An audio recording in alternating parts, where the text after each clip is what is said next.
Mengetahui informasi selengkapnya, pemirsa, kita langsung bergabung dengan rekan Widya Anggita dan juru kamera Irham Andriaji dari Bandara Soekarno-Hatta, Tangerang, Banten. Ya, Widya, dari pantauan Anda, seperti apa kondisi di sana? Apakah masih ada penumpukan calon penumpang? Dan bagaimana, apakah calon penumpang ini masih banyak juga yang belum memenuhi syarat untuk melakukan penerbangan?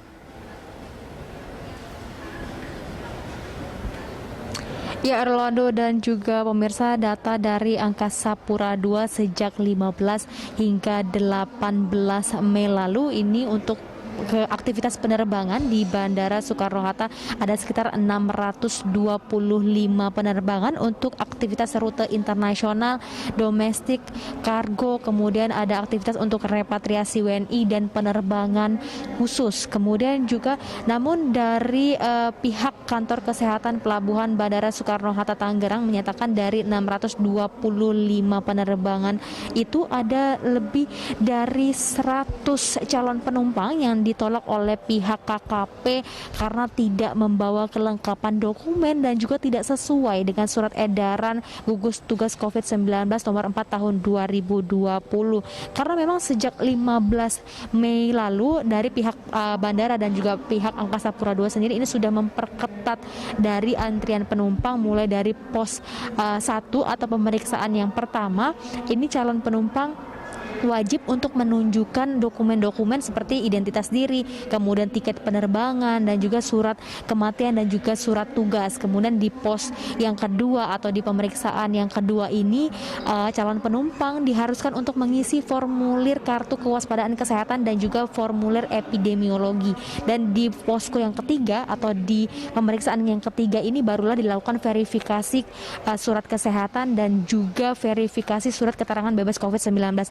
Dan yang paling banyak terjadi dan ditemukan data-data atau dokumen yang tidak valid ini adalah di pos yang ketiga, ya, ini untuk pemeriksaan surat keterangan bebas COVID-19. Ada beberapa calon penumpang yang memang menunjukkan surat rapid test ini sudah kadaluarsa atau sudah tidak dapat diberlakukan lagi karena memang minimal untuk surat rapid test sendiri ini hanya berlaku 7 hari saja. Untuk itu pihak KKP memang tidak bisa menerima dari calon penumpang ini dan diharapkan daripada calon penumpang ini untuk menghubungi pihak airline atau maskapai masing-masing. Rolando. Baik, Widya, lalu selanjutnya ini bagaimana tanggapan dari calon penumpang yang kemudian ditolak untuk melakukan penerbangan tapi sudah terlanjur membeli tiket? Ini bagaimana, Wid? Ya, Orlando dan juga pemirsa, dari pihak petugas KKP sendiri yang melakukan verifikasi surat kesehatan dan surat keterangan bebas COVID-19 ini yang paling banyak alasan dari calon penumpang ketika memang tidak valid dokumennya adalah yang pertama, mereka tidak mempunyai biaya ataupun tidak menemukan informasi di mana untuk melakukan rapid test. Kemudian yang kedua adalah mereka ini tidak memiliki waktu lagi untuk melakukan rapid test karena sudah sangat mepet sekali waktunya dengan waktu keberangkatan.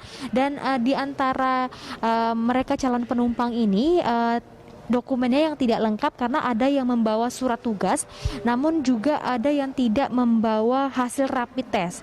Dan kemudian juga ada yang membawa surat rapid test dan hasil dari rapid test itu sudah kadaluarsa atau lebih dari 7 hari. Kemudian juga ada yang hanya membawa surat sehat saja, namun ini untuk diketahui berbeda tentunya dengan hasil rapid test. Dan untuk diketahui bahwasanya di bandara ini tidak menerima layanan rapid test karena beberapa calon penumpang sendiri mengakui bahwasanya mendapatkan informasi bahwasanya di bandara ini dapat langsung melakukan rapid test, dan dinyatakan sendiri oleh pihak KKP ini memang ada penurunan angka dari 19 sampai dengan 20 Mei terkait beberapa calon penumpang yang tidak membawa kelengkapan dokumen.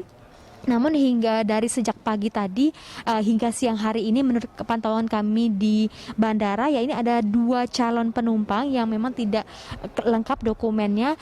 Satu penumpang ini tidak membawa surat tugas dan ini merupakan orang tua dari anaknya yang akan bertugas. Anaknya membawa surat tugas namun orang tuanya tidak. Kemudian yang penumpang yang kedua adanya sudah membawa hasil rapid test namun sudah kadaluarsa, ya ini selama 11 hari dan itu tentunya tidak dapat diterima oleh pihak KKP.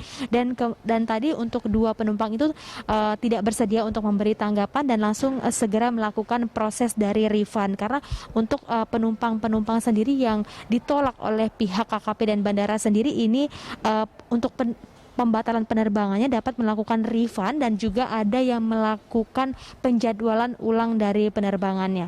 Rolando. Baik, terima kasih Widya atas laporan Anda dan